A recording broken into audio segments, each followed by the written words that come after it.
Bonjour à tous, nous sommes le samedi 22 mars et bienvenue dans ce 21e numéro de Table ouverte.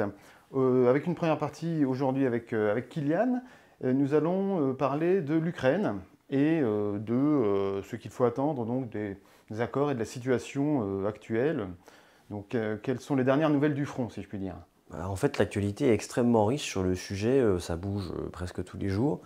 Récemment, un premier accord a plus ou moins été conclu en Arabie Saoudite à Jeddah, hors donc, du périmètre sacré où les infidèles ne peuvent entrer, entre les États-Unis et l'Ukraine d'abord, puis ensuite a été proposé par les États-Unis à la Russie sur un arrêt des bombardements pendant 30 jours. En fait, l'accord ne prévoit que un arrêt des bombardements sur les infrastructures énergétiques, c'est-à-dire quasiment rien, même si c'est très important, mais c'est pas grand-chose. L'objectif à la base, c'était d'obtenir une trêve, un arrêt des combats pendant 30 jours, ce qui n'a pas eu lieu. Ça n'a pas eu lieu parce que la Russie a des exigences liées au cessez-le-feu, alors que l'Ukraine n'en a pas. Enfin, pas pour le cessez-le-feu en tant que tel. Des exigences, c'est-à-dire? C'est-à-dire que la Russie était prête à accepter le cessez-le-feu, mais moyennant déjà des garanties ukrainiennes sur la suite des négociations. Et l'Ukraine ne veut pas en entendre parler. Des garanties territoriales? Notamment, mais aussi des garanties liées à son désarmement, liées à son absence d'adhésion à l'OTAN, enfin bon, les classiques revendications russes, en tout cas officielles bien sûr, parce qu'il y a des revendications vicieuses de la Russie. Il y a toujours le volet sombre.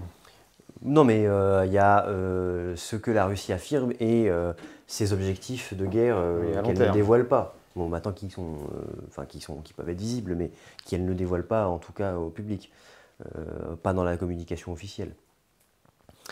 Par ailleurs, il y a aussi donc, une nouvelle tentative de Trump qui montre à quel point c'est un businessman avant tout, puisqu'il a à nouveau proposé un accord sur le modèle de l'accord sur les minerais. C'est-à-dire, l'accord sur les minerais, c'était...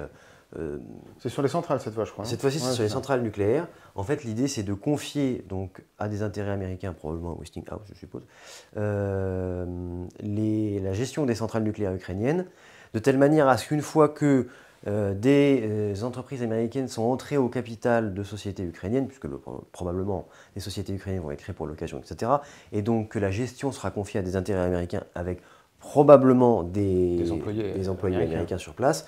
L'idée de Trump, c'est ça, c'est que vous ne pouvez pas frapper parce que sinon vous allez blesser, mettre en danger, tuer des Américains et porter atteinte à des intérêts américains, donc ça sanctuarise le territoire ukrainien.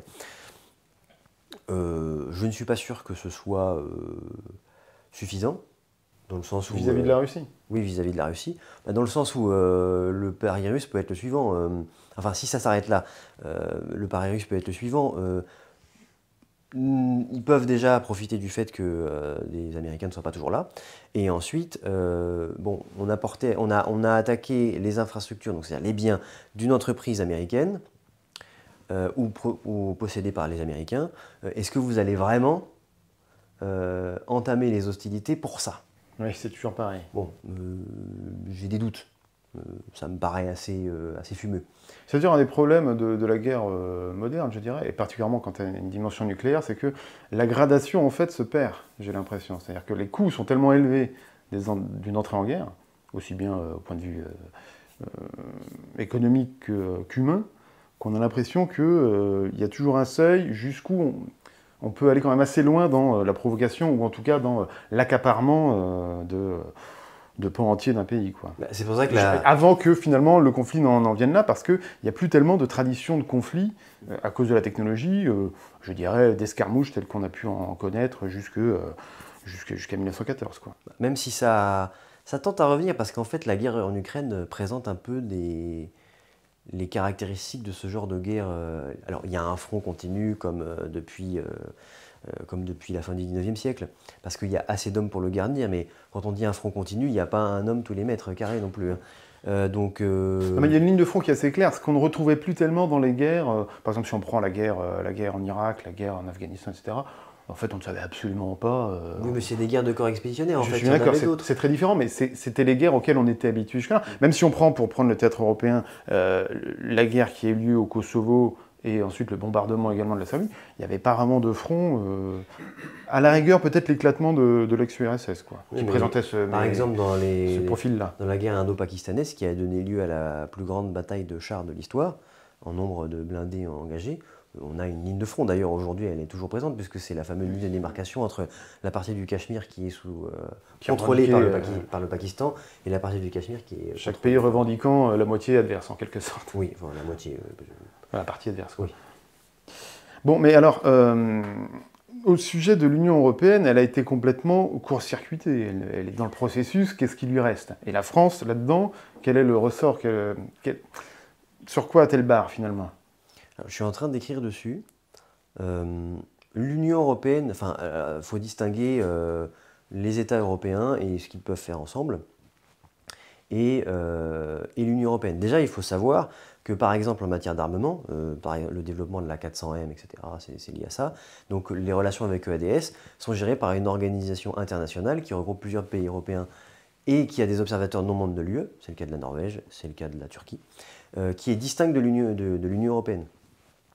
Donc c'est l'Organisation européenne d'armement, quelque chose comme ça, qui est déjà une organisation qui est censée piloter les projets communs, d'armement commun. Donc j'ai parlé de la 400M de Airbus, du groupe Airbus, enfin ex-EADS, c'est le cas. Donc en fait, il y a déjà des organisations parallèles qui sont conçues, disons, sectoriellement pour gérer des sujets qu'on n'a jamais confiés à l'Union européenne. L'Union européenne a une politique de sécurité et de défense commune, mais c'est une politique qui est en fait toujours basée sur l'unanimité, qui a en fait extrêmement peu de compétences propres. Donc la tentative et le gigotement permanent d'Ursula von der Leyen, mais qui nous a habitués depuis le début de son premier mandat à gigoter en permanence et à vouloir prendre plus de place qu'elle ne devrait, pose un véritable problème parce que généralement, alors encore plus pour le président de l'Union européenne, enfin le président du Conseil européen, mais la présidente ou le président de la Commission était quelqu'un de relativement effacé, pour éviter justement ce type de déboire qui agace tout le monde en réalité, que la place que prend Ursula von der Leyen est insupportable à tout le monde. L'Union européenne me paraît hors jeu, à part sur des questions de financement. Bon, on a vu récemment le plan qui ouvrait des crédits. En fait, l'Union européenne en elle-même ne prend rien, c'est pas comme sur l'emprunt qui a été fait précédemment, c'est qu'en fait elle va faciliter l'accès à des lignes de crédit pour investir dans des programmes qui restent à la main des États membres. Et au bout du compte, au point de vue qui nous intéresse, est-ce qu'il faut espérer que cet engagement, on va dire, à la fois cet engagement européen et en même temps la mise à l'écart de l'Union européenne dans le processus de paix, est-ce qu'il faut espérer que ça va acter le début du délitement de l'Union européenne, ou est-ce qu'au contraire, il va y avoir un raidissement, un peu comme on l'avait vu lors du Covid, c'est-à-dire une nouvelle crise, donc nouvelle structure, nouvelle prise de pouvoir, nouvelle un peu coup d'État, finalement, des institutions européennes contre la souveraineté des peuples. J'ai l'impression qu'on est quand même dans une configuration différente, parce que l'Union européenne voit bien qu'en réalité, ça se joue avec des pays qui ne sont pas membres de l'Union européenne. Alors déjà, c'est la première chose. De toute façon, elle est un peu écartée. C'est la première chose, ne serait-ce que parce que l'Union européenne s'est mise elle-même dans ce piège, puisqu'elle a surréagi. Bon, en réalité, les États européens et l'Union européenne sont dans une position réactionnaire, là. Dans le sens où ils n'ont rien anticipé, nous n'avons rien anticipé du tout, à part, si ce n'est en partie la France, mais sinon, les autres États européens, du point de vue de la défense, du point de vue de la défense, n'ont rien anticipé du tout. La Pologne aussi un peu, mais elle s'est mise assez tard. En fait, la Pologne est plus dans la situation de la France de 1936 que dans la nôtre actuelle. Mais l'Union européenne s'est déjà placée dans son propre piège, puisque en prenant position sur ce sujet contre la Russie uniquement, et pas de manière globale en disant vu l'évolution du monde, nous devons nous doter de procédés de défense commune, allant peut-être jusqu'à une armée commune, ce qui a été déjà écarté par tout le monde, y compris par notre ministre de la Défense, Le Cornu, il y a déjà quelques années. Donc ça a toujours été considéré comme impossible dans l'état actuel des choses. L'Union européenne s'est elle-même marginalisée parce que Se placer face à la Russie, ça implique de prendre conscience du cadre géostratégique dans lequel l'opposition, disons, larvée avec la Russie prend place. Or, dans le cadre de cette opposition, il y a deux pays clés stratégiquement vis-à-vis de la Russie qui ne sont pas membres de l'Union européenne et qui ne deviendront pas membres de l'Union européenne à court terme. C'est d'une part la Norvège, du fait de sa position, c'est le seul pays scandinave, à part la Finlande, à avoir une frontière commune avec la Russie, donc depuis le Finnmark, avec la péninsule de Kola du côté russe. Qui n'est pas très grande, mais qui existe. Non, qui n'est pas très grande. Mais enfin, par contre, ça veut dire qu'il y a toute une région aéronavale à couvrir. Je me rappelle que pendant la Seconde Guerre mondiale, c'était la route d'acheminement du matériel américain dans le cadre du Lend-Lease avec l'URSS. Donc c'est une route extrêmement importante, une route maritime extrêmement importante dans le cadre d'un conflit.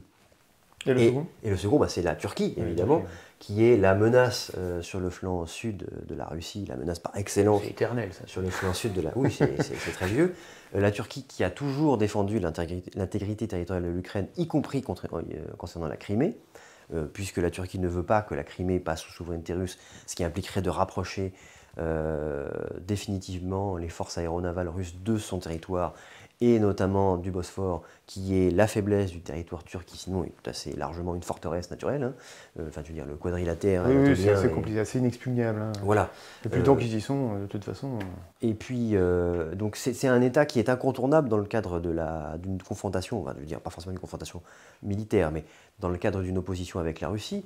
Il faut ajouter le fait que la Turquie a en volume la deuxième armée de l'OTAN, derrière les États-Unis, loin derrière les États-Unis, mais en volume, c'est-à-dire en effectif, parce que la Turquie, bon, déjà, a conservé un service militaire, donc elle a des conscrits. Deuxièmement, la Turquie a gardé un modèle d'armée interétatique, dans le cadre de la guerre interétatique, du simple fait qu'elle ne s'entend avec aucun de ses voisins, que ce soit l'Iran, que ce soit la Grèce. Je vous rappelle que la Grèce, c'est la même chose. Hein. La Grèce a un modèle d'armée qui est identique à la Turquie, puisqu'elles sont censées à la fois être l'une contre l'autre, dans le cadre d'un éventuel conflit, qui me paraît totalement impossible actuellement, surtout que les relations gréco-turques sont au beau fixe depuis le début de la guerre en Ukraine, justement. Les deux pays se sont considérablement rapprochés, mais aussi parce qu'il faut se souvenir de la configuration dans laquelle se sont construites les armées grecques et turques, qui était une configuration d'isolation au sein de l'OTAN. La Grèce et la Turquie n'ont aucune frontière commune, si ce n'est l'une avec l'autre, pendant la guerre froide, puisque le seul lien qu'ils ont avec le reste de l'OTAN, c'est le détroit de Bari, avec l'Italie. Mais donc, qu'est-ce que ça implique? Qu'il y ait en plus ces deux pôles qui ne font pas du tout partie de l'Union européenne? Ça implique que l'Union européenne ne peut pas... Enfin, l'Union européenne pourrait envisager des partenariats dans ses compétences propres avec ces pays, ce qui est déjà le cas en fait avec la Turquie. Nous avons un accord commercial avec la Turquie, on a un accord en matière d'immigration avec la Turquie. Par contre, en matière de défense, ça implique de construire un cadre de discussion en dehors de l'Union européenne, puisque si nous mutualisons des politiques, ce qui me paraît pour l'instant impossible, parce que ça demanderait des accords entre les États membres préalables qui n'existent pas. Mais si nous devions mutualiser ces politiques, des politiques en matière de défense, ça impliquerait de se lier avec ces États qui ne sont pas membres de l'Union européenne et qui ne voudront pas être liés avec l'Union européenne sur ces questions, mais qui voudront se lier avec des États membres. Oui, d'accord. Donc en fait, on passerait par-dessus la Commission. Oui, oui. Alors pas par-dessus la Commission, mais par-dessus l'Union européenne. Oui. C'est-à-dire qu'au mieux, au plus, il y aura une nouvelle organisation internationale en Europe. Et je ne suis même pas sûr que ce soit nécessaire. C'est d'autant plus, c'est non seulement pas nécessaire, mais en plus, il y a déjà des divergences qui se font jour sur la question, à la fois vis-à-vis de la Russie, mais à la fois aussi vis-à-vis des États-Unis.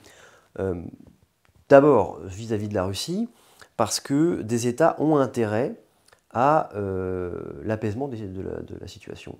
Que ce soit l'Allemagne, qui est exsangue économiquement parce qu'elle est devenue dépendante de la Russie et qu'elle ne sortira pas de cette dépendance avant un moment, mais également les États de la péninsule balkanique, qui savent en plus que la Serbie, elle, pourrait facilement tomber dans l'escarcelle russe. Donc ça pose un certain nombre de problèmes, disons, de sécurité nationale, que ce soit pour la Croatie, que ce soit pour la Hongrie. La Hongrie est en plus très opposée au simple fait qu'il y ait un conflit avec la Russie. Et d'ailleurs, je doute que la Hongrie se joigne à un effort de défense commun dirigé contre la Russie. Et même en cas d'extrême, à mon avis, en cas d'éclatement d'un conflit armé, la Hongrie resterait neutre et voire même rejoindrait le camp russe. Moi, ça me paraît assez...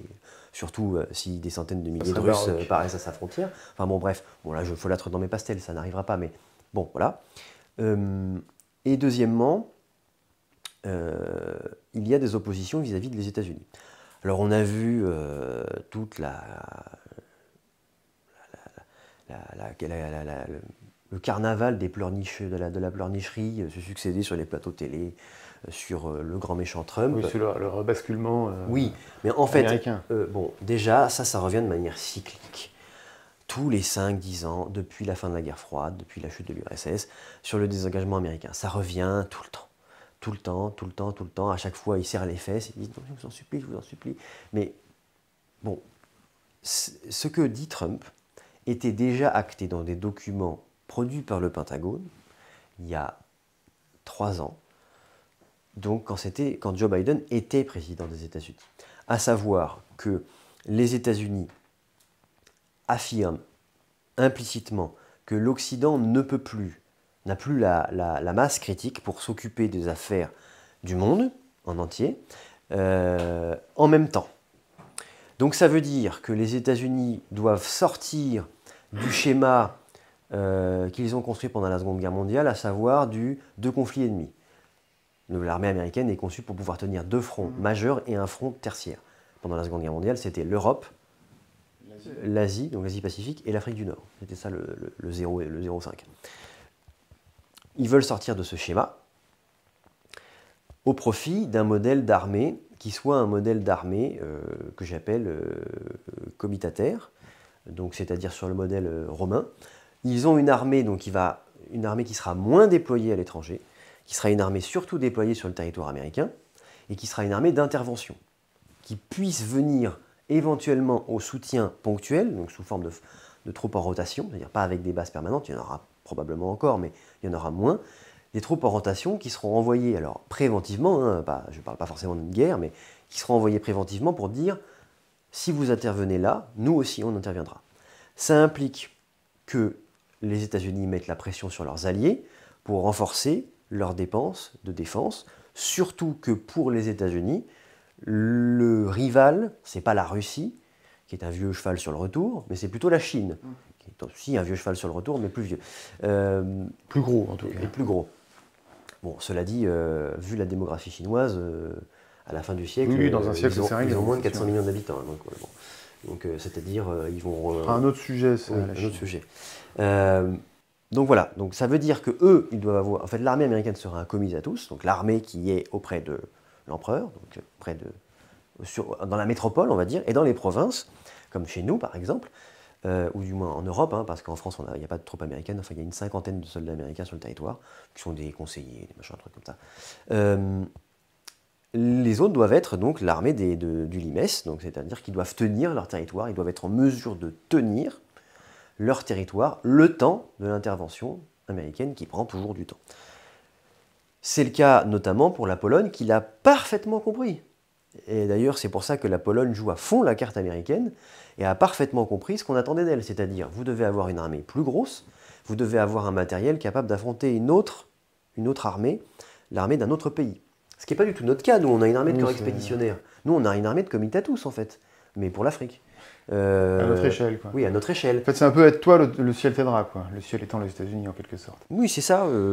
Et par exemple, alors, on a beaucoup glosé sur le fait que la Pologne passe des contrats d'armement, donc c'est l'armée de terre surtout. La Pologne se concentre sur son armée de terre et sur son armée, sur son aviation, pardon.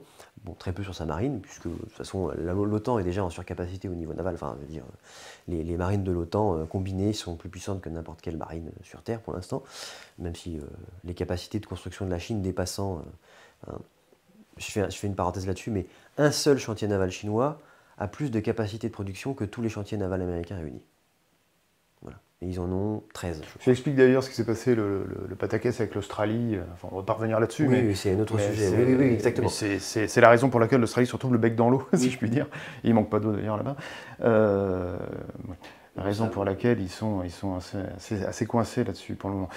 Et lorsque Macron, avec ses airs de Matamor et de va-t-en-guerre, nous explique que la Russie est une menace existentielle, il y a eu beaucoup de de chroniques et de commentaires faits en disant non, oui, etc. Finalement, personne n'est vraiment d'accord. On a l'impression que c'est très clivé, que d'un côté, il y a des gens qui vous disent que la Russie sera à nos portes si on n'intervient pas, mais ça fait 3 ans qu'on entend ça, et ma foi, ils n'ont pas encore atteint Kiev, donc on est fondé à ne pas les croire. D'un autre côté, il y a aussi, et notamment dans notre camp, des discours très, comment dire, pas louangeurs, mais disons très amènes vis-à-vis de la Russie, qui considère que c'est un allié parfait, solide, qu'on devrait se tourner vers elle plus, etc. Selon toi, quelle est la position de la Russie vis-à-vis de la France, et bon, peut-être de l'Europe de façon générale? Quel pied faut-il avoir avec la Russie à ce point de vue-là? Déjà, il faut comprendre que quand Macron parle de la France, c'est interchangeable avec l'Europe. Oui, bien sûr. Menace existentielle, c'est pas forcément pour le territoire national, c'est pour le territoire de l'Union européenne, donc des États membres de l'Union européenne. Il faut considérer, je pense, que la Russie doit être prise pour ce qu'elle est, c'est-à-dire une puissance opportuniste. Puisque, en fait, en Ukraine, elle a saisi une opportunité. L'opportunisme, c'est bien vu. L'opportunité d'une révolte de russophones sur le territoire ukrainien. C'est ça, en fait, qu'elle fait. Donc, effectivement, dès lors qu'on lui présentera des opportunités, et dans les pays baltes ça peut arriver, je pense qu'elle s'en saisira. Et une puissance nucléaire expansionniste, à tendance expansionniste, doit être considérée par une autre puissance nucléaire comme une menace. Parce que ça veut dire que potentiellement il y a une confrontation sur ce plan-là, surtout que nous sommes en infériorité claire avec la Russie sur le plan de l'arsenal nucléaire. Mais c'est là où l'ambiguïté du terme, comme tu dis, pour lui c'est interchangeable France et Europe, nous est préjudiciable, parce que on comprend que la menace soit pour les Polonais, les Baltes, la Finlande éventuellement, enfin toute la sphère, effectivement, l'ancien glacis soviétique en quelque sorte, mais vis-à-vis de la France en tant que telle, de façon froide et cynique, en quoi est-ce que la Russie est une menace? On le voit déjà à Mayotte. Militairement, j'entends. On le voit déjà à Mayotte. Oui, à Mayotte, si c'est uniquement militairement. Oui, mais enfin, j'ai envie de te répondre. Pour la Pologne, oui, mais une fois qu'ils ont atteint la Pologne, ils ont atteint l'Odeur. Une fois qu'ils ont dépassé l'Odeur, ils ont atteint l'Elbe. Une fois qu'ils ont dépassé l'Elbe, ils ont atteint le Rhin. Ils l'ont déjà fait, hein, je te le rappelle. Oui, certes. Ils l'ont déjà fait. Donc ça, c'est pour les... Enfin, l'inverse est vrai aussi. Ça, c'est pour la Russie, alliée éternelle de la France, hein, je le rappelle. Oui, c'est beaucoup plus complexe. Mais ils l'ont déjà fait. Donc, alors, je ne crois pas que l'armée russe atteigne le Rhin demain, ni dans 10 ans, ni dans 20. Après, j'éviterai de me prononcer, mais est-ce que c'est une menace existentielle pour la survie de la France en tant qu'État et pour la survie de son peuple? Pour moi, la question, c'est plus sur l'existentiel que le fait que ce soit une menace, si tu veux. Existentiel, non. C'est le qualificatif qui me paraît soit exagéré, soit en tout cas qu'il faudrait détailler en quelque sorte. Pour le moment, c'est-à-dire dans l'état actuel de nos arsenaux et de notre niveau technique, une guerre entre puissances nucléaires est inimaginable. Parce que ça veut dire que c'est une annihilation mutuelle. Alors pour nous, c'est une certitude vis-à-vis de la Russie, mais enfin la Russie, je vous rappelle que plus de 80% de sa population est à l'ouest de l'Oural. Et en plus, si on détaille encore, c'est encore pire. Bon, voilà, c'est l'éternelle phrase du général de Gaulle, nous mourrons ensemble. Alors nous mourrons ensemble, bon, c'est ça l'idée. Le risque est beaucoup trop grand, même en admettant qu'on nous réponde, oui, mais ils ont des dispositifs antimissiles. C'est un seul missile MX-51 tiré depuis un de nos sous-marins suffit à détruire l'agglomération de Moscou, et plus largement. Voilà. Bon. Donc rien que ce risque-là ne vaut pas. Oui, ça suffit en quelque sorte à écarter le côté existentiel de la menace, on va dire. Donc il n'y aura pas de troupes russes sur le territoire français, pour cette raison-là, spécifiquement. D'autant plus que la Russie n'a pas accès à nos territoires dits ultramarins, parce que je soupçonne nos dirigeants actuels, en tout cas, de ne pas être prêts à engager un conflit de cet ordre pour un territoire d'outre-mer. C'est-à-dire, si une puissance étrangère venait à prendre le contrôle d'un de nos territoires, je parle de ceux qui sont peuplés, que ce soit la Polynésie, que ce soit Mayotte, que ce soit la Guadeloupe, la Nouvelle-Calédonie, je suis convaincu que nos dirigeants actuels, notamment Emmanuel Macron, refusera d'engager un conflit de cet ordre pour un territoire ultramarin considéré comme un territoire secondaire et sacrifiable donc. Voilà. Ce qui n'est pas le cas, à mon avis, de l'Allemagne pour Emmanuel Macron. Oui, c'est-à-dire qu'ils préféreraient intervenir pour sauver l'Allemagne que pour sauver Mayotte ou... Oui. Cela dit, je ne suis pas sûr que les Français soient en désaccord avec lui. Oui, malheureusement. Malheureusement. Il faudrait d'ailleurs peut-être faire un numéro spécifique sur l'outre-mer. On ne l'a jamais fait. On a toujours un peu caressé, un peu, pas contourné, mais disons évoqué le problème, mais jamais de numéro spécifique. Si ça vous intéresse, n'hésitez pas à le dire en commentaire. Et nous allons maintenant accueillir notre prochain invité. Bien, nous accueillons notre premier invité du jour, donc Antoine. Et nous allons évoquer un sujet que tu connais bien, qui est celui des faillites. Et peut-être faire déjà un premier rappel. Alors, il y a depuis le Covid un grand nombre de faillites en France. C'est devenu un sujet, ça ne l'était pas tellement avant. Enfin, j'ai l'impression qu'on n'en parlait pas beaucoup, en tout cas dans le grand public, évidemment. Je suppose que dans le milieu, ça devait être c'est récurrent, évidemment. Les chiffres que j'avais vus, tu me les corrigeras, mais c'était de l'ordre de 66 000 faillites l'année dernière. Et apparemment, il y a une projection sur 68 ou 70 000 faillites l'an prochain. Alors, pour les gens qui ne connaissent pas trop, ça représente quoi? D'abord, ça paraît énorme comme ça. Est-ce que c'est beaucoup? Et quelles sont les entreprises en question? Quand on parle de 66 000 entreprises qui font faillite, de quoi s'agit-il? Alors, bon, déjà pour présenter un petit peu, moi je travaille dans le domaine, je suis juriste en cabinet d'avocat d'affaires. Ça représente à peu près maintenant 50% de mon activité, les faillites, ce qui n'était pas du tout le cas au moment du Covid. Il n'y avait quasiment aucune faillite au moment du Covid.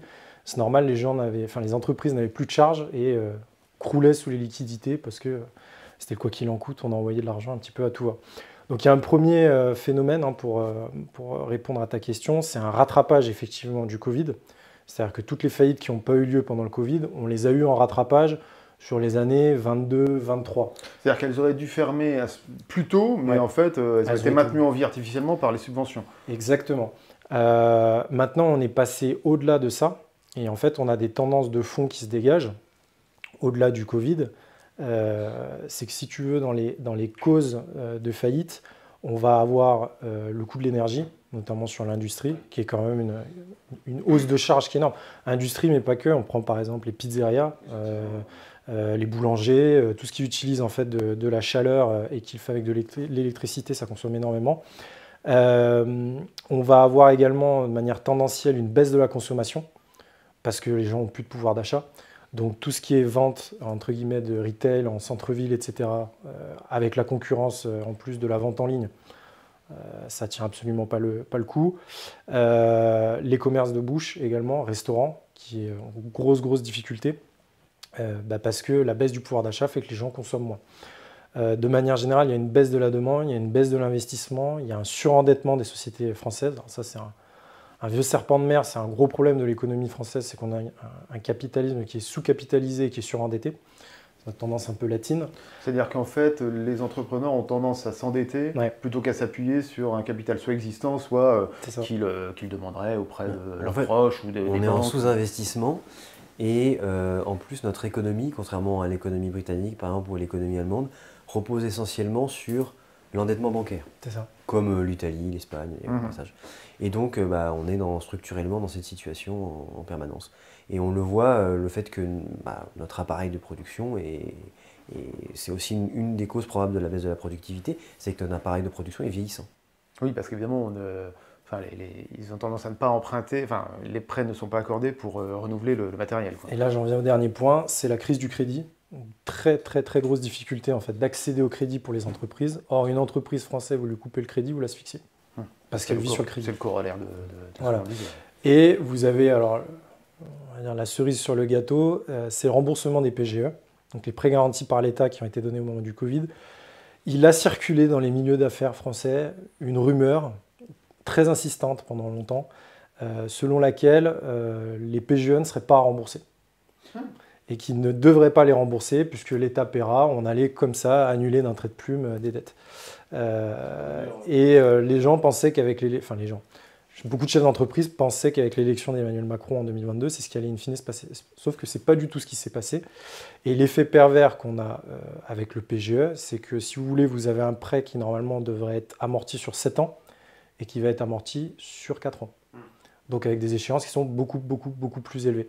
Et donc ça pèse énormément sur la trésorerie. Et l'autre effet pervers, c'est que quand vous arrivez, j'en parlerai après quand je vais détailler un petit peu ce que c'est qu'une faillite, Quand vous allez arriver avec la banque pour négocier votre emprunt, votre endettement, vous ne pouvez pas lui dire je te dois tant, je ne te paye pas si jamais tu ne m'aides pas en faisant un jet sur de la restructuration de la dette ou en réduisant son capital, etc., en abandonnant une partie, puisque de toute façon, la banque est assurée d'avoir le paiement, étant donné qu'elle a la garantie la plus sécurisante qui soit, c'est-à-dire celle de l'État, qui lui ne fera pas défaut. Donc elle ne négocie pas. Et elles disent allez en liquidation, je m'en fous, je récupérerai mon argent. Ouais, c'était l'effet pervers, effectivement. Il y a une dissymétrie, en fait, dans le rapport entre D'ailleurs, la je me banque pose une question, mais je pense que oui. Et l'entrepreneur. Mais on reparlera tout à l'heure des chiffres, mais je me pose une question. C'est qu'il y a aussi une tendance structurelle, enfin, il y a des faillites qui doivent arriver, enfin, des liquidations, parce que ce n'est pas une faillite, qui doivent arriver, ou des sociétés non pour objectif que de réaliser un programme et ensuite d'être dissoutes. Je sais pas, notamment dans l'immobilier, comme il y a beaucoup de sociétés immobilières qui ont fait partie de ce... Enfin, c'est dans le top 3 hein, des sociétés qui ont été mises en liquidation. Est-ce qu'on intègre dans ces statistiques toutes les SCCV, les SCI qui sont dissoutes pour les programmes, pour un programme immobilier par exemple, je sais pas, je décide de construire Place Bellecour. Tu dis dans le chiffre des 66 000 ou 68 000? Non, c'est pas inclus dedans. C'est ça que je voulais savoir. Parce que ça, c'est des dissolutions. En fait, ça, c'est des liquidations amiables. Les faillites, c'est quand vous allez au tribunal de commerce. Ça va me permettre de vous expliquer un petit peu comment ça fonctionne. Il y a 2 types de procédures, grosso modo. Vous avez des procédures amiables et des procédures judiciaires. En dehors de ça, quand vous avez une activité, vous avez une entreprise, vous voulez l'arrêter, vous avez toujours le droit de la dissoudre et de la liquider, entre guillemets, vous-même. Ça ne rentrera pas dans ce chiffre-là. Typiquement, une entreprise qui vend une société qui vend son entreprise, donc qui vend son fonds de commerce, elle n'a plus de raison d'être. Après, les associés se partagent, entre guillemets, le gâteau qui reste, ce qu'on appelle le boni de liquidation, et elle ferme et elle arrête. Et ça ne rentre pas dans ce chiffre. Ce qui rentre dans le chiffre des faillites, c'est l'ouverture d'une procédure au tribunal. Donc, les procédures, on a de type amiable et judiciaire. Amiable, très simplement, c'est mandat ad hoc ou conciliation. Vous avez une catégorie de créanciers avec lesquels vous allez négocier. Généralement, c'est les partenaires financiers. Et vous allez négocier l'étalement de votre dette ou le rééchelonnement, etc. avec eux. Vous allez voir le tribunal de commerce ou tribunal des activités économiques maintenant de votre secteur. Vous dites nommez-moi un conciliateur qui va faire entre guillemets le lien avec tous ces créanciers et on va s'entendre. Exemple très parlant de conciliation récente, Altis, avec Drahi qui a réussi à effacer 8 milliards et demi à peu près de dettes. Mais nous, ce qui nous intéresse sur les faillites, c'est les procédures judiciaires. Donc sauvegarde, redressement, liquidation. La différence entre la sauvegarde et le redressement, c'est que la sauvegarde, vous avez des grosses difficultés, mais vous n'êtes pas encore dans ce qu'on appelle la cessation de paiement. Ça veut dire que ce que vous avez en banque permet de payer ce que vous devez à l'instant T. Si vous ne pouvez pas le faire, vous êtes en cessation de paiement et là, vous avez 45 jours pour déposer. L'ouverture de la procédure et après la liquidation, juste pour terminer là-dessus, la liquidation, c'est quand on ne peut plus rien faire, on liquide, vous avez un mandataire liquidateur qui est chargé de vendre tout ce qu'il y a dans la société pour payer les créanciers. Quand vous ouvrez la procédure, vous avez un effet de la procédure qui est extrêmement important et qui est très, très, très, très impactant pour l'économie, c'est que vous bloquez tout le passif antérieur. C'est-à-dire que tout ce que doit la société à l'instant T de l'ouverture de la procédure, c'est gelé. Donc ça comprend vos prêts, mais ça comprend vos fournisseurs. Et donc vous pouvez avoir un effet de cascade si vous avez une multiplicité de procédures. Sur une autre qui est en difficulté, ou qui était limite, se retrouve du coup voilà, à savoir qu'elle ne sera pas payée. En cessation de paiement peut-être. C'est ça, à savoir qu'elle ne sera pas payée parce qu'il y a son client qui a déposé le bilan.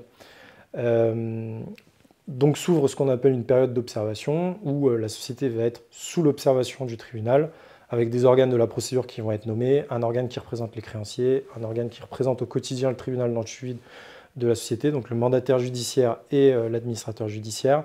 Et bon an mal an, tout ce petit monde-là va regarder si cette société est pérenne et est rentable dans son fonctionnement hors le passif antérieur. Donc on va la voir fonctionner, on va voir si elle est capable de payer son loyer, si elle est capable de payer ses crédits bail, si elle est capable de payer ses salariés, si elle est capable de payer ses charges courantes continues. Si elle n'est pas capable, on bascule en liquidation judiciaire. Si elle est capable, on a un deuxième temps d'analyse où on se dit ok, bon, cette société, elle a une possibilité d'être rentable, est-ce qu'elle peut présenter un plan de continuation pour apurer tout le passif qu'on a gelé avant? Parce que le but du jeu, c'est quand même de le payer in fine. Et vous devez présenter un plan qui peut être maximum sur 10 ans, pas rentrer dans toutes les modalités techniques, Soit ça se solde par ça, soit ça se solde par ce qu'on appelle un plan de cession et vous avez un repreneur qui vient à la barre du tribunal et qui dit bah, moi j'achète cette entreprise Oui, ou j'achète cet actif. Alors on entend ça régulièrement, de temps en temps on entend ça, vous savez, il y a telle entreprise qui est sur le point de fermer et puis on nous dit mais il y a tel repreneur, machin chose qui vient là avec un plan magique. Exactement. Ça marche ou ça ne marche pas, parfois il y a quelques escrocs d'ailleurs qui se glissent là-dedans. C'est ce qui était arrivé d'ailleurs à Arcelor avec l'Indien Mittal. Exactement, parfaitement c'est ça, c'est exactement ça. Et donc pour remettre un petit peu en perspective les chiffres, donc 66 000 faillites, donc dépôt de bilan judiciaire aux tribunaux de commerce en 2024. Année glissante, 31 janvier 2025, on est à 65 800, donc on reste à peu près sur les mêmes totaux. Ce qui est intéressant en fait, c'est de mettre en perspective ce chiffre avec la décennie 2010-2019 pour voir quelle était la moyenne des faillites à l'époque. Et la moyenne annuelle des faillites à l'époque, elle était 11% inférieure. Donc on a 11% de faillites en plus. De 60 quoi. Voilà. Et autre différence notable, c'est les types d'entreprises qui tombent. Vous avez 100% en plus, donc le double, de grandes entreprises et entreprises de taille intermédiaire. D'accord. Donc 200, 250 salariés qui tombent, le double. Et PME, vous avez 60% de plus. Donc c'est des entreprises qui ont déjà une cinquantaine de salariés. C'est pas que des petits, c'est pas le petit boulanger de quartier, quoi. 60%. Ça. Voilà. C'est des activités qui sont censées être pérennes, en fait. Voilà. Bah, c'est beaucoup plus dur, en fait, de les faire tomber. Et sur les secteurs d'activité, on a évidemment les premiers à être tombés, c'est l'immobilier. Tout ce qui après s'y rapproche. On a eu des notaires qui ont déposé le bilan, qui ont licencié à tour de bras. Donc des agences immobilières. Maintenant, c'est le BTP qui souffre énormément. Et le problème en France, c'est que quand le BTP va, tout va, mais quand le BTP ne va pas, bah, rien ne va. Vous avez la restauration qui souffre aussi, restauration et hébergement, mais en général les hôtels. Vous avez le retail dont on a parlé tout à l'heure. L'industrie s'en sort paradoxalement mieux par rapport à la décennie 2010-2019. Vous avez moins 4% de faillite, mais ça s'explique par le fait qu'il y a moins de turnover. C'est-à-dire que quand une usine ferme, bah, vous n'avez pas une autre usine qui va rouvrir pour prendre le marché. Généralement, c'est que le marché est mort. Ah oui, d'accord. Et donc comme on a déjà désindustrialisé avant, et en fait, vous n'allez pas... Heureusement, j'ai envie de dire qu'on ne va pas encore plus loin dans les faillites que sur la décennie précédente. En fait, c'est surtout, là, pour l'industrie, c'est vraiment le coût de l'énergie et le coût des matières premières qui a pesé. Notamment, je pense, à l'industrie chimique avec le gaz naturel. Il y a ça. Après, je pense qu'on vit quand même une deuxième phase de désindustrialisation. J'ai envie de vous parler de 3 exemples pour vous illustrer un petit peu la chose. 2 exemples de ma région, donc la région Rhône-Alpes, et un de Bretagne. Donc, le premier, c'est Givaudan-la-Virotte, qui est une usine de chimie qui existe à Longhuit, qui est historique parce que, si vous voulez, sur la vallée du Rhône, vous aviez beaucoup d'industries chimiques. Voilà. Vous avez donc cette société-là qui faisait beaucoup de sel, de produits, d'actifs, on va dire, chimiques pour la cosmétique, la pharmacie, la nutrition, etc. Alors, elle a été rachetée par un groupe français qui s'appelle Isaltis, qui a délocalisé une partie de la production à Grasse pour tout ce qui est cosmétique, mais elle avait quand même encore l'alimentation et la pharmacie. Sauf que vous avez une hausse des coûts de l'énergie qui a été assez phénoménale. Et le groupe Isaltis a été racheté par un groupe canadien, Mako Organic, qui a des filiales un peu partout dans le monde, et notamment en Europe de l'Est. Et c'est là que ça devient intéressant. C'est qu'en fait, ce qu'il a fait, c'est que quand il a acheté Isaltis, il a repris le carnet de clients de Isaltis, il a repris les brevets, les procédés, etc. Et ensuite, on optimise la production en faisant dans les pays de l'Est.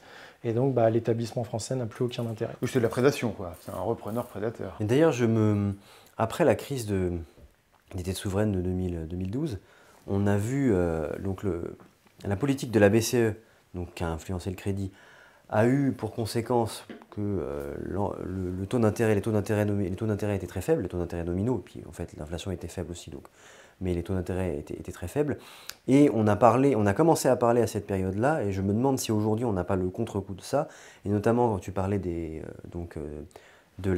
gel du passif qui peut entraîner des difficultés en cascade et donc des liquidations en cascade, on trouve des entreprises zombies, c'est-à-dire des entreprises, notamment dans le secteur immobilier, qui est un secteur que je connais pas mal professionnellement, où les entreprises zombies sont des entreprises qui ne sont plus viables, qui n'ont plus une activité suffisante pour maintenir un chiffre d'affaires et être rentables, mais qui ont pu se maintenir par un accès, disons, bon marché au crédit, puis ensuite par les facilités Covid, les PGE, je ne sais pas à quel point ça représente un volume important, mais en tout cas, il y a au niveau européen, on parlait de plus de 100 000 entreprises zombies. Hein, donc, En France, je pense que c'est moins le cas. Aux États-Unis, c'est très criant, par exemple, sur tout ce qui est les entreprises qui faisaient du gaz de schiste et qui pompaient du gaz de schiste parce qu'elles pompaient à perte.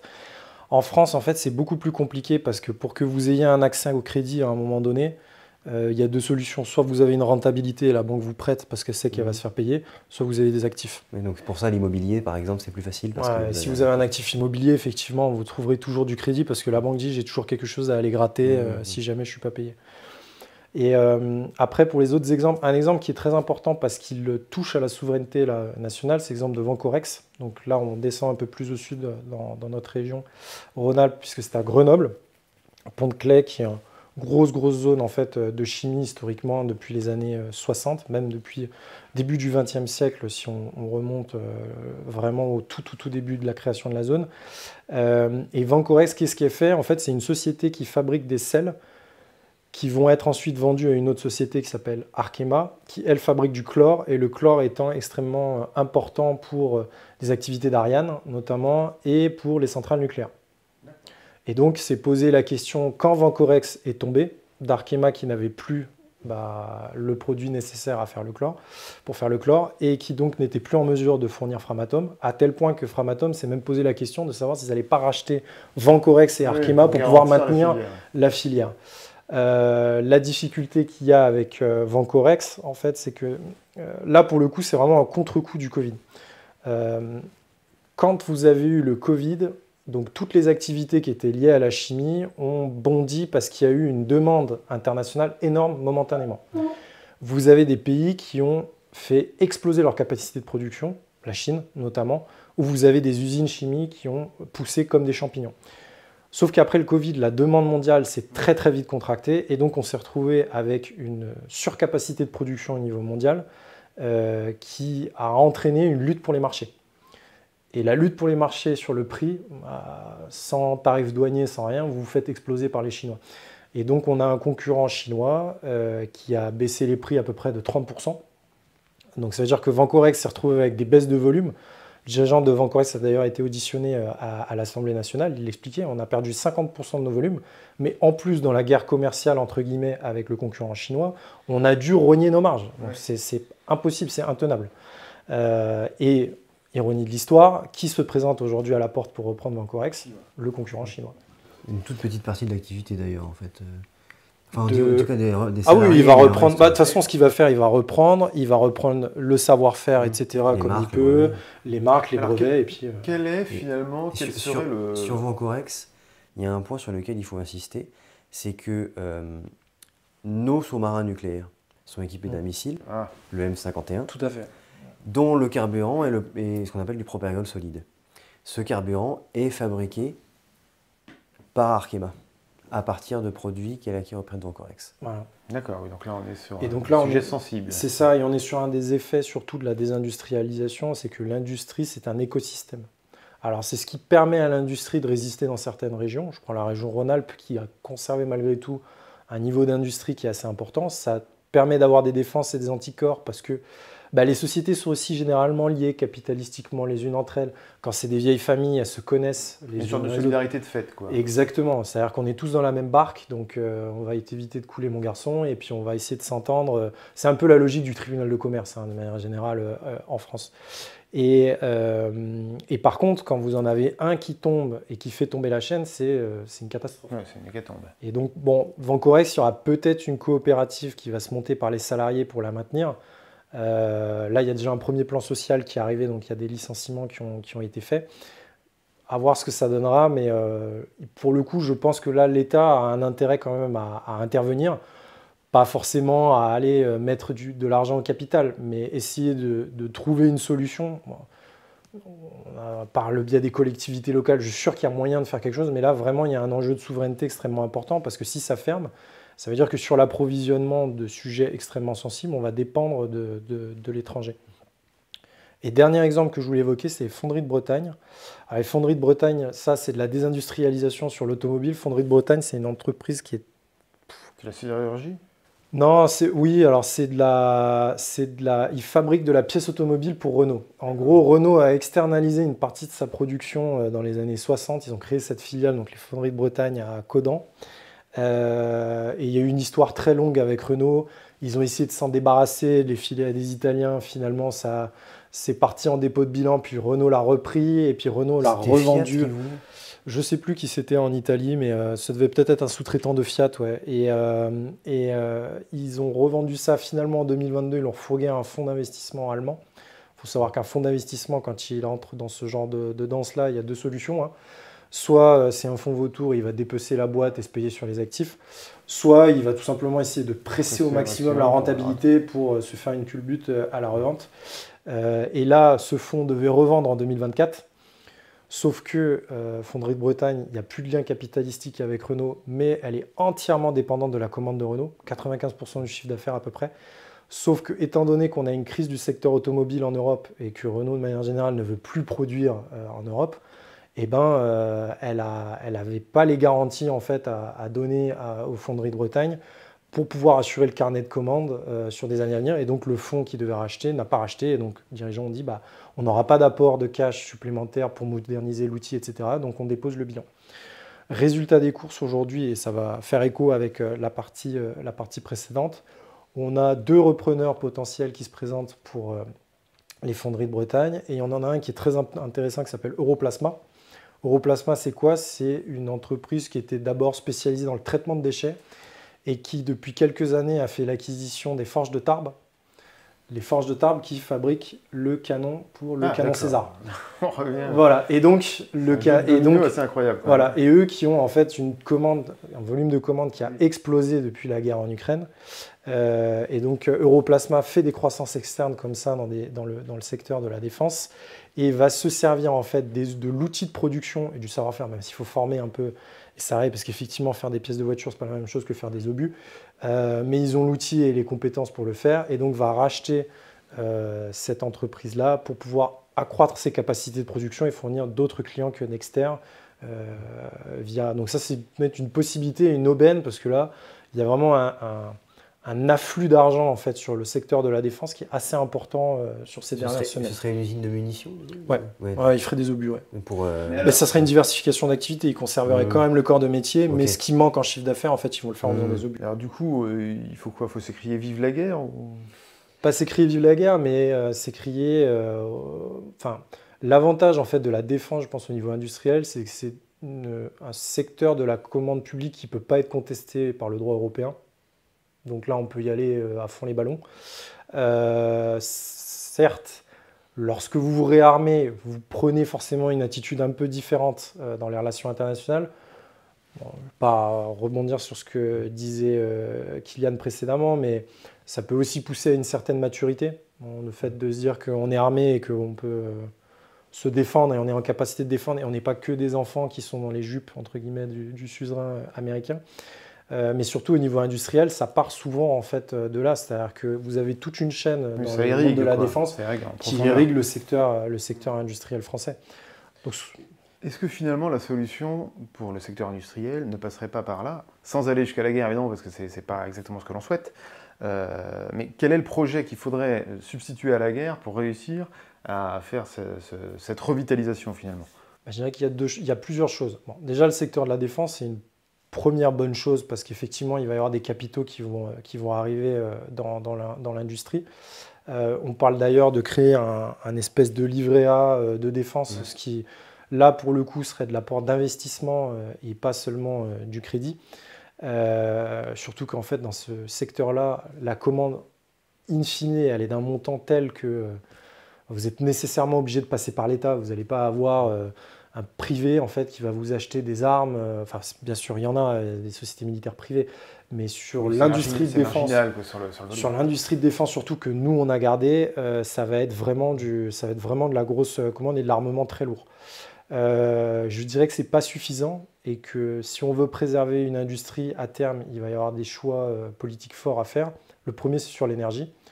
Là, on a vu déjà que le patron d'EDF a été remercié et qu'on a très peu goûté à Bercy sa proposition de faire une vente aux enchères de l'énergie nucléaire au niveau européen. Donc il y aura un gros effort à faire sur les prix de l'énergie parce qu'on peut être réellement très très compétitif par rapport à l'étranger. Ça implique de sortir du marché européen de l'énergie, Tout à fait. De virer la reine. En début de semaine, là, entre lundi il s'arrête la reine, au 31 décembre 2025. C'est vrai, ça. En début de la semaine, donc entre lundi et mercredi, Emmanuel Macron a réuni à l'Elysée un certain nombre de représentants du secteur, notamment Framatome. Et plusieurs annonces ont été faites, donc d'ailleurs sur le financement des EPR, des 8 qui sont déjà prévus. Et aussi, chose surprenante, la relance des réacteurs de 4e génération, enfin de la recherche sur les réacteurs de 4e génération. Donc on a perdu 10 ans. Il y a encore temps d'en perdre, hein, mais en tout cas, ça semble reparti pour un tour. Il y a ce point-là. Je pense qu'on ne fera pas l'économie de barrières douanières, au moins pour protéger notre marché, parce qu'il faut qu'on se crée vraiment une demande interne. Il y a des pays qui fonctionnent assez bien comme ça au niveau industriel. Vous prenez la Suisse. La Suisse a une demande interne qui est telle qu'elle lui permet en fait de passer outre toutes les crises, toutes les vagues qui peuvent arriver dans l'économie, ils passent à chaque fois entre les gouttes. Parce que en fait, les Suisses achètent suisse. Et entre Suisses, étant donné qu'ils ont de l'argent, ils peuvent s'acheter les choses très chères. Et puis, ça arrive quand même malgré tout à tourner dans ce circuit-là. Et enfin, je dirais la troisième chose qui est extrêmement importante, c'est qu'il faut arriver à drainer des capitaux et de l'épargne vers l'industrie. Et ça, c'est une réforme. Enfin, c'est un changement de paradigme culturel en France. C'est une réforme mentale, plus que politique. Voilà, et qu'il faut arriver en fait à se dire que oui, il y a de l'épargne, mais il faut aussi avoir de l'investissement, il faut aussi avoir une prise de risque. Alors peut-être que l'État devra jouer un petit peu le rôle de catalyseur de ce genre de choses-là, mais il faut savoir que la France, elle est assise sur quelque sorte une sorte de pétrole d'épargne. On a un tas d'or qui est énorme, dragons médiévaux. parce qu'on épargne vraiment beaucoup, et si on arrive à drainer tout ce cash dans l'économie et dans l'industrie, je pense qu'on peut réussir le pari. Parce qu'on va avoir besoin de moderniser nos outils de production, parce que si on veut être compétitif face à des pays qui ont une main-d'œuvre bon marché, il faut qu'on arrive en fait, à répondre avec de la robotique. Mais il y a des boîtes qui font ça, qui arrivent à le faire, mais c'est encore trop marginal. Il faut qu'on devienne un peu comme ce qu'ont fait les Japonais au niveau de l'industrie.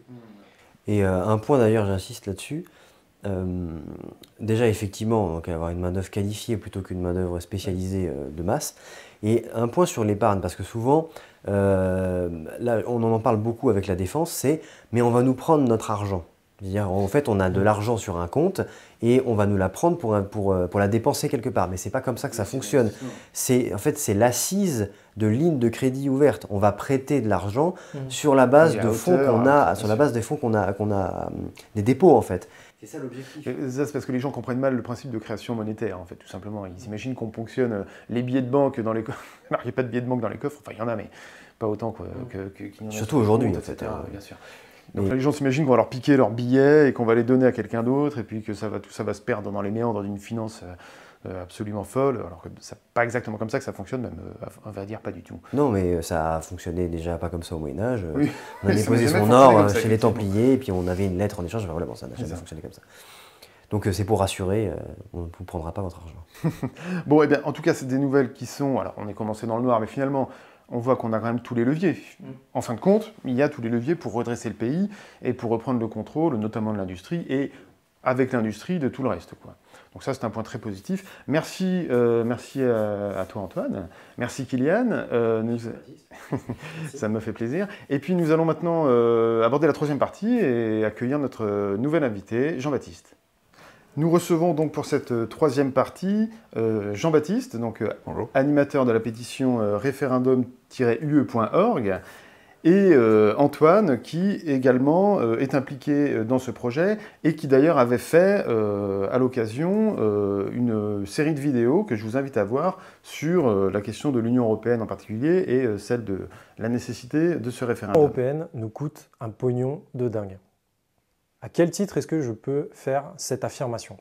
Eh bien, ce qu'il faut savoir, c'est que l'Union européenne fonctionne comme une pompe aspirante. En réalité, elle ne produit rien. Elle aspire de l'argent des différents États et elle les redistribue aux États, à des associations, à des régions, selon les besoins. Pour comprendre cette affirmation, prenez par exemple le cas de la France. La France est ce qu'on appelle contributrice nette. Ça veut dire quoi? Eh bien, ça veut dire que la France donne plus d'argent qu'elle n'en reçoit. Pour être assez précis, la France a donné 27 milliards d'euros à peu près au budget de l'Union européenne et elle en a reçu 17, ce qui fait qu'on a un delta de 10 milliards. Pour donner un ordre d'idée à vos téléspectateurs, parce que c'est des montants qui sont tellement importants qu'on n'arrive pas forcément à situer, ça représente à peu près 2 porte-avions avec les coûts de fonctionnement et 300 centres hospitaliers régionaux. Donc les gens qui ont vu la crise sanitaire et le manque de personnel et de moyens qu'on avait dans les hôpitaux peuvent remettre ce chiffre un peu en perspective. Et que je vous invite à signer, évidemment, si vous ne l'avez pas fait, et à la faire circuler massivement autour de vous. Alors, nous sommes en 2025, dans 2 mois, quasiment jour pour jour, nous serons à l'anniversaire, la date anniversaire des 20 ans du vote sur ce qui était le traité constitutionnel européen à l'époque, et donc le vote du non, qui a gagné, on sait, avec 55%, dans des conditions dantesques de campagne. Et 20 ans après, finalement, où en sommes-nous? Il n'y a pas eu d'autres référendums depuis. La question de l'Union européenne est toujours pendante, et je dirais toujours ouverte, finalement, dans le débat, mais elle n'occupe pas du tout la place qu'elle mérite. Et voilà, donc faisons un point avec vous sur cette question-là, et évidemment sur la pétition en particulier. Merci. Alors, le rappel, tu l'as précisé très justement, en 2005, la question qui avait été posée, c'est êtes-vous d'accord pour que la France adhère au traité constitutif de l'Union européenne? Et nous avons voté non. Je me souviens quand même qu'à l'époque, en 2005, je venais d'avoir 18 ans, donc c'était la première fois de ma vie que je votais. Dans l'effervescence des années du lycée où on nous apprenait en cours d'éducation civique que, rendez-vous compte, la France est une énorme démocratie, vous avez le droit de donner votre opinion sur tel et tel sujet. Bon, moi j'avais voté non parce que j'avais cette espèce d'intuition que c'était pas très clair. Et ben on m'a volé mon premier vote. Moi, je trouve ça assez formidable. Alors évidemment, il faut être précis dans ce qui s'est passé. Le président Sarkozy a respecté le fait que nous n'adhérions pas au traité constitutif de l'Union européenne en 2005, mais il a retourné, entre guillemets, le non populaire en une validation d'un autre traité qui est sensiblement la même chose. Et par le biais de son élection, c'est ça qui est pervers. Par le biais de son élection. Il a considéré que, puisque on l'avait validé lui et que lui validait le traité, on validait le traité, en quelque sorte. C'était un peu ça l'idée. Il y a quelque chose de profondément napoléonien, ou disons royaliste un peu là-dedans. Et c'est ce qu'on retrouve exactement avec les élections d'Emmanuel Macron pendant les 2 derniers mandats, c'est qu'il avait un programme très européen, très ouvert sur ces questions-là. Il a été élu, bon bah ça veut dire que j'ai mandat pour appliquer ce programme européen. Ça marche pas comme ça en réalité. Mais bon, ce qui se passe, c'est que depuis 20 ans, on fait comme si la question était fermée. On se refuse à donner à la validation populaire et à la souveraineté populaire le droit de trancher sur quelque autre sujet que ce soit, alors qu'il y en a quand même un certain nombre. Ou alors sur des sujets qui feraient évidemment plébiscite. Ouais, pour ou contre le fait d'inscrire l'écologie dans la Constitution. Bah, c'est pas ça qui va faire avancer le schmilblick, quelque part. Alors que poser un vrai débat où on sait qu'il y a des tensions politiques sur le bénéfice du maintien de la France dans l'Union européenne ou sur les bénéfices à ce qu'elle en sorte, et c'est ce que nous proposons, nous voulons que les gens qui soient pour le maintien de la France dans l'Union européenne participent à ce débat, autant que les gens qui voudraient qu'elle en sorte. Et ce débat-là n'existe pas. Donc, il y a un manque à gagner démocratique, je dirais. Mais est-ce que cette absence de débat ne s'explique pas précisément parce que, de toute façon, la classe politique s'étant largement assis sur le vote de 2005, ayant validé finalement le coup d'État, si je puis dire, ou en tout cas la trahison de 2008, ne se dit pas, si on rouvre ça, on va être balayé en quelque sorte. C'est-à-dire que c'est existentiel pour eux. On parlait de menace existentielle tout à l'heure. Est-ce que le référendum n'est pas une menace existentielle pour la classe politique actuelle, en fait?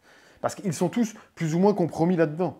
Je pense qu'il y a des signaux faibles aussi. C'est-à-dire que la différence, en fait, par rapport à 2005, c'est que 2005, on est encore sur le bipartisme PS-UMP, Oui, c'est vrai. qui a plutôt un consensus sur la question européenne. Même s'il y avait des lignes souverainistes dans chaque bord, parce que le PS avait appelé à voter contre en partie le traité de 2005, bon, un peu plus pour des raisons internes que réellement pour des convictions souverainistes.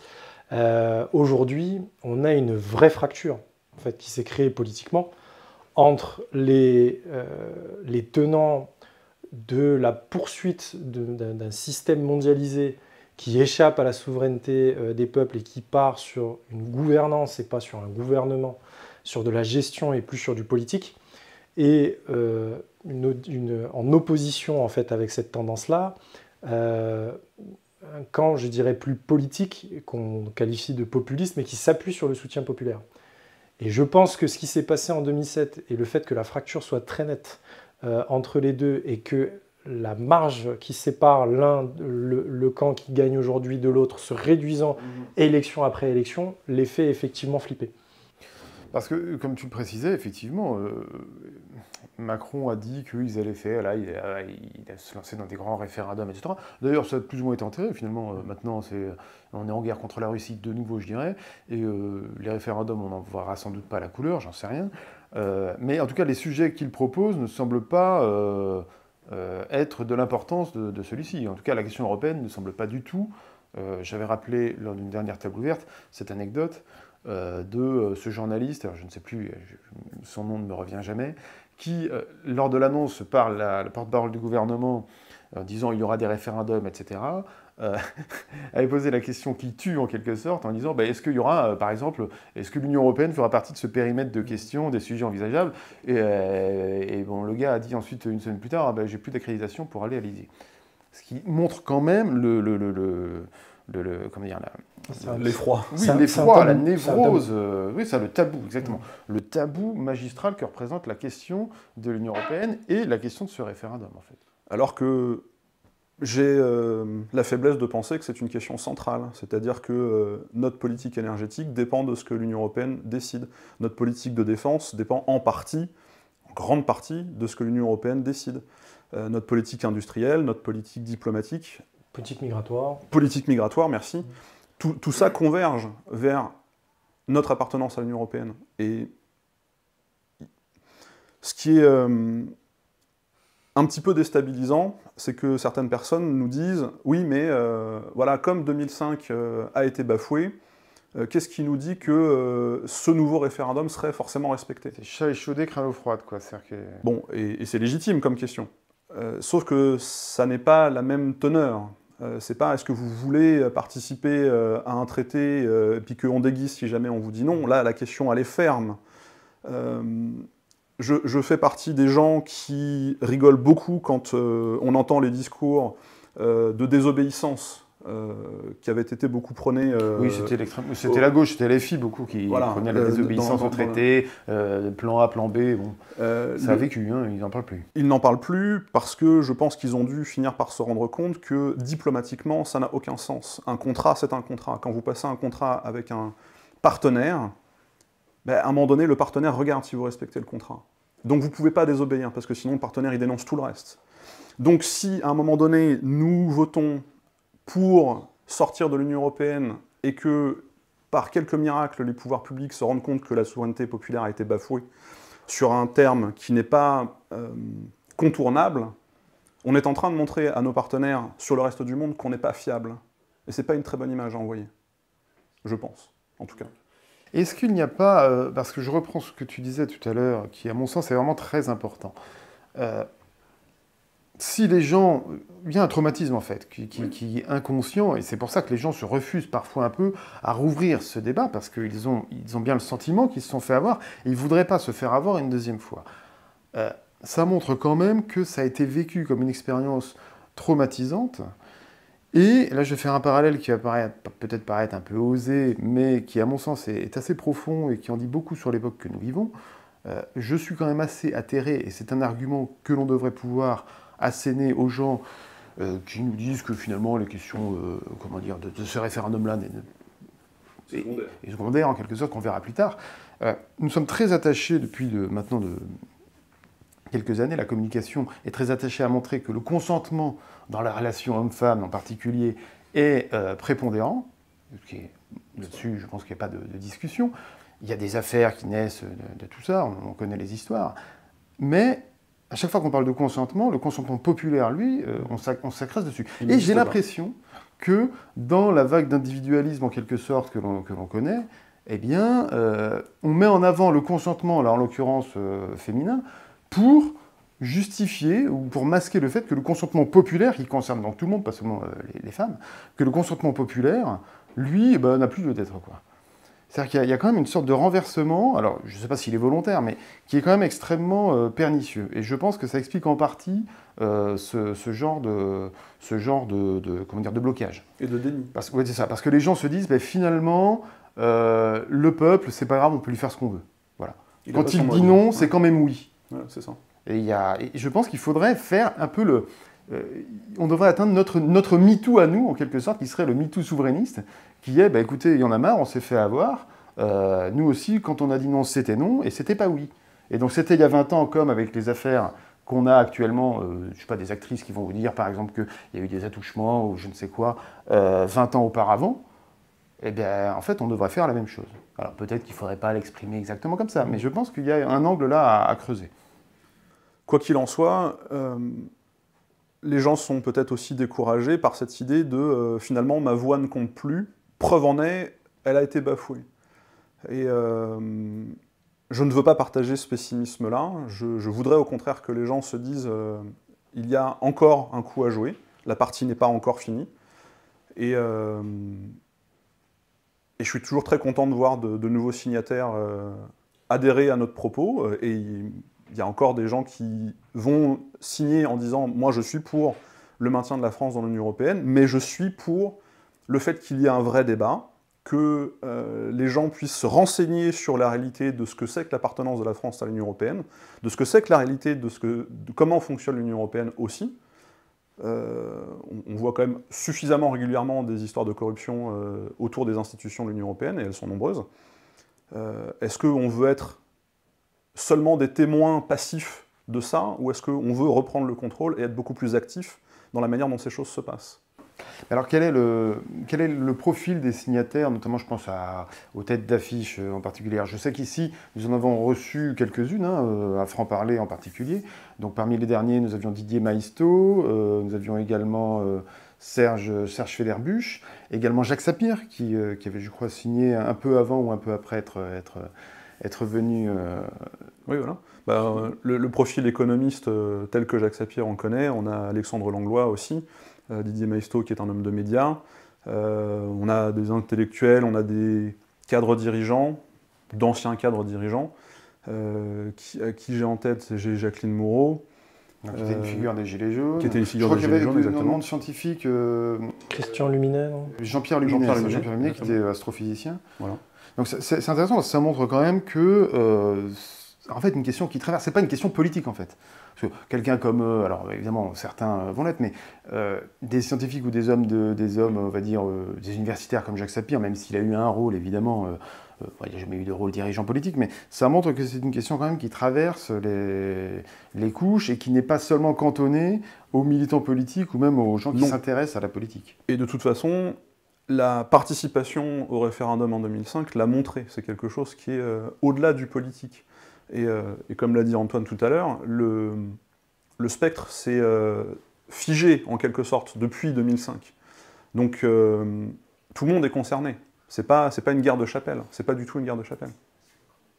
Et quel pourrait être l'effet si ce référendum avait lieu, et en espérant qu'il aura lieu un jour, quel devrait en être l'effet? Voilà, que dire aux gens pour les inciter à s'intéresser à cette question-là? Moi, je dirais que peu importe la réponse, il y aura déjà un premier effet qui sera extrêmement important, c'est qu'on va rentrer dans le détail des compétences de l'Union européenne et on va voir concrètement ce qu'elle fait. Ça, c'est un débat qui n'a jamais eu lieu. C'est-à-dire que je pense que beaucoup de personnes encore en France n'ont pas conscience du poids au quotidien, dans des décisions précises qui se concrétisent matériellement dans la vie des gens, viennent de l'Union européenne. Et ce débat-là, il va être extrêmement important. Parce que quand les gens vont dire « Ah ouais, donc ça, on ne peut pas. Ah, donc ça, on ne peut pas. Ah oui, donc ça non plus, on ne peut pas y toucher. » Ça va potentiellement créer un électrochoc. Et je pense que la dynamique, parce qu'il ne faut pas se le cacher, aujourd'hui, les sondages montrent que si on pose la question à l'instant T sans faire ce débat, le maintien dans l'Union européenne resterait. Mais je pense que la dynamique du vote serait par contre, et la dynamique de la campagne serait par contre inverse. Oui, puis en 2005, les tout premiers sondages donnaient... Oui, c'est ça. Ouais. Ce qui est intéressant, c'est que ça permettrait d'impliquer aussi des gens, moi je pense en particulier aux entrepreneurs, aux petits artisans, etc., qui, il faut bien le dire, n'ont pas de toute façon le temps de s'occuper de ça en règle générale, de voir que ça a effectivement des conséquences sur leur métier en fait, et sur leur manque à gagner, peut-être sur leur clientèle, etc. Bah, sur le respect des normes, ne serait-ce que ça. Oui, c'est ça, rien que les normes. J'ai une anecdote à ce sujet, parce que je discute beaucoup avec des entrepreneurs, et l'un me fait une petite tirade comme ça. Moi, si j'étais président, je ferais en sorte que 30% des normes en France disparaissent, parce que je suis sûr que c'est inutile. Puis je lui fais un petit clin d'œil en disant comme ça, mais est-ce que tu sais d'où viennent toutes les normes ? Et il me dit, non, mais je sais que ça vient de l'Union européenne, mais quand même, nous, Français, on a le chic pour les complexifier davantage. Bon, il a juste oublié qu'on ne les complexifierait pas si elles ne venaient pas de l'Union européenne au démarrage. Mais ça, il faut le savoir. Oui, ça c'est certain. Moi je pense qu'il y a également, là sur la population générale, et je pense peut-être plus à la classe politique, je pense que ça aurait une vertu, comment dire, ça clarifierait les positions. Ouais, de clarification. C'est-à-dire parce qu'il y a beaucoup de gens qui sont sur des positions ambiguës ou qui ne se prononcent pas. On connaît l'adage, hein, on ne sort de l'ambiguïté qu'à son détriment, évidemment. Et ça obligerait dans tous les partis à se dire, voilà, de quel côté es-tu ? Est-ce que tu es du côté du peuple ? Voilà. Est-ce que tu veux que cette question soit posée, quelle que soit ta réponse, hein, ce que tu disais tout à l'heure. C'est-à-dire, est-ce que, puisque une grande partie du peuple réclame ce référendum, est-ce que tu es du côté du peuple et tu veux te prononcer sur cette question, libre à toi de voter oui, de faire campagne pour le maintien dans ton camp si tu estimes que tu as les arguments, ou est-ce que tu es du côté de l'establishment en fait ? Et du côté réactionnaire. Toi, ça te va très bien de rester dans ce système-là, même si ça ne convient pas aux gens dont tu es pourtant le représentant, tant que tu as ta paye, ta voiture de fonction, enfin les députés n'ont pas de voiture de fonction, mais etc. Non, ça permettrait vraiment d'écrémer en fait. C'est même un débat progressiste versus réactionnaire. Les gens qui refusent que le débat ait lieu sont très conservateurs et tendance réactionnaire. Il ne faut surtout pas toucher à ça. C'est pas la meilleure des publicités à avoir. Et parce que les gens souvent se plaignent de la classe politique, ils vont dire oh, ben, je vote pas parce que c'est tous les mêmes. On ne peut pas vraiment leur donner tort là-dessus. Mais justement, ça serait le moyen de réinvestir et de remobiliser les gens et surtout de transcender ces questions de tête. De dire, voilà, maintenant sur cette question cruciale, de quel côté est cette personne ? Et tu sais si elle est fiable ou si elle ne l'est pas. Indépendamment de sa réponse ou de sa conviction personnelle. C'est ça qui est important. C'est ça qui est important. C'est-à-dire que tu pouvais avoir très bien des européistes convaincus. Et je pense d'ailleurs qu'un certain nombre d'entre eux seraient tout à fait... ils ne le font pas par stratégie, mais je pense que si le débat avait lieu, ils vous diraient, écoutez, oui, moi je pense que ce débat doit être tranché, parce que je suis un européiste convaincu, c'est pas moi qui parle, hein, et donc par conséquent, je veux bien qu'on remette, parce que j'ai confiance, je pense que le peuple, j'ai la capacité de convaincre le peuple. Et pour aller au bout de ta question, ce qui pourrait avoir comme bénéfice, justement, c'est de réconcilier les gens avec la démarche du débat et la démarche de on vote pour quelque chose qu'on décide collectivement. C'est-à-dire que même si, Dieu nous en préserve, on serait perdant, nous qui militons pour la sortie de la France de l'Union européenne, la réponse serait claire. Donc on ne va pas se mettre en conflit avec nos concitoyens à partir du moment où la réponse elle est tranchée. Mais comme là, elle n'est pas tranchée, on ne sait pas comment se regarder, on ne sait pas comment se parler de ces sujets-là. Et c'est très compliqué. Alors que si le débat avait lieu, il aurait cette vertu thérapeutique quelque part. Oui, il y a effectivement une sorte d'exutoire qui permettrait de planifier les choses. Au moins, à ce point de vue-là, ça ne réglerait pas tout, mais en tout cas, ça réglerait effectivement cette question de l'ambiance peut-être et de non-dit, peut-être. Exactement. Eh bien, écoutez, je pense qu'on va se quitter là-dessus. Merci Jean-Baptiste, merci Antoine d'être venu pour parler de cela. Et puis, je vous invite de nouveau donc, à signer cette pétition, donc référendum-ue.org. Je vous invite également à aimer cette vidéo, à la commenter avec abondance et politesse, et à faire un don à Reprenons le contrôle si vous estimez que notre travail mérite votre argent. Voilà. Je vous remercie et je vous dis à très bientôt. Merci.